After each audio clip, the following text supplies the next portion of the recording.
BRS నేతలు కాంగ్రెస్ సర్కార్పై ఈర్ష్యపడడం మానుకోవాలన్నారు ప్రభుత్వ whip ఆది శ్రీనివాస్. 10 ఏళ్లు బీఆర్ఎస్ అధికారంలో ఉండి చేయలేని పనిని సీఎం రేవంత్ రెడ్డి చేస్తుంటే విమర్శలు చేయడం సరికాదన్నారు. హరీష్ రావు చిట్చాట్ కాదు, సోది చాట్ అని చెప్పారు. హైడ్రాకు పార్టీలు, కులాలు, మతాలకు తావుండదన్నారు. సీఎం సోదరుడికి హైడ్రా అధికారులు నోటీసులు ఇచ్చారని తెలిపారు. టెక్నికల్ సమస్యలతో కొంతమంది రైతులకు రుణమాఫీ కాలేదన్నారు.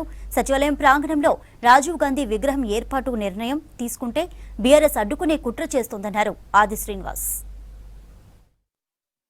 హరీష్ రావు గారు కానీ, కేటీఆర్ కానీ, ముఖ్యమంత్రిగా ఉన్న కేసీఆర్ గారు చేయలేనటువంటి అనేక సాహసోపేతమైన నిర్ణయాలు తీసుకొని అద్భుతంగా పరిపాలిస్తున్నటువంటి గౌరవ ముఖ్యమంత్రి రేవంత్ రెడ్డి గారి పైన ఈర్ష్యా భావంతో చేస్తున్నటువంటి వ్యాఖ్యలు తప్ప మరొకటి కాదన్న మాట సందర్భంగా ప్రజలకు కాంగ్రెస్ పార్టీ పక్షాన 10 ఏళ్లలో హైడ్రా ఒక అద్భుతంగా పనిచేస్తున్న సందర్భాన్ని పురుచుకుని మేమెందుకు చేయలేకపోయినా అన్నటువంటి కుయుక్తితోటి అరే మీ అధికారంలో చేయలేకపోయినా ఒక హైడ్రానే కాదు రుణమాఫీ ఇంచుమించు 18,000 కోట్లు 27 రోజులలో రైతుల ఖాతాలకు మళ్లించి నభుతో నా భవిష్యత్ అన్నట్టుగా గౌరవ ముఖ్యమంత్రి రేవంత్ రెడ్డి గారు రైతుల గుండెల్లో చెరగని ముద్ర వేసుకొని ఆ స్థానాన్ని సంపాదించుకుంటే వరంగల్లో మా రాహుల్ గాంధీ గారు ఇచ్చిన మాట నెరవేరుతుంది.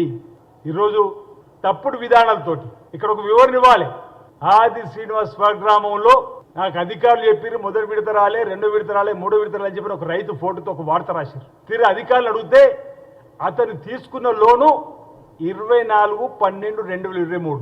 ఈరోజు ప్రభుత్వం ఇచ్చింది 12/12/2018 నుంచి 9/12/2023 వరకు. ఈ ప్రభుత్వం వచ్చినాక 20 రోజులకు లోన్ తీసుకున్న అతనికి కూడా ఇందులో మాఫ్ కాలేదనేటువంటి సాంకేతిక సమస్యలు కూడా అర్థం చేసుకోకుండా అందులో ఆది శ్రీనివాస్ స్వగ్రామంలో కూడా రాలేదని చెప్పండి బయట ప్రపంచానికి ఏదో భూతద్దంలో తప్పుడు ప్రచారం చేయడం. అక్కడ ఒక నాయకుడు మీ సొంత గ్రామంలోనే 600 మందికి రైతు రుణమాఫీ రాలేదని నా నాలెడ్జ్ నాకు అవగాహనతో చెప్తున్నాను చెప్పంటే అధికారులు వివరించారు. నా సొంత గ్రామంలో రుణమాఫీ మాకు కాలేదని దరఖాస్తు పెట్టుకున్న సంఖ్య మొన్న శనివారం వరకు కేవలం 54 మందే. మరో 50 మంది రావచ్చని చెప్పని అధికారులు చెప్పారు. సుమారు 3,000 పైచిలుకు రైతులకు రుణమాఫీ అయింది. మొదటి దఫా, 2వ దఫా, 3వ దఫా నా సొంత గ్రామంలో. ఇది నేను కాదు అధికారులు చెప్పినటువంటిది. వివరణ ఇచ్చినా కానీ ఈరోజు అభూత కల్పన, మాయ మాటలు, మరాఠీ మాటలు ప్రజలను ఇంకా మభ్యపెట్టుకోవడం.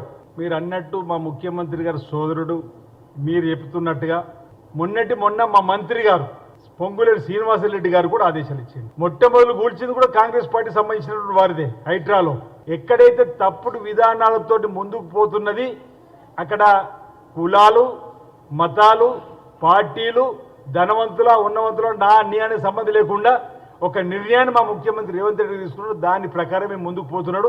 తప్పనిసరిగా హైడ్రా ప్రజల మన్నులను పొందుతుంది. అందుకే మా జిల్లాలో కూడా హైడ్రా రావాలని నేను కూడా గౌరవ ముఖ్యమంత్రి గారికి లేఖ రాసిన.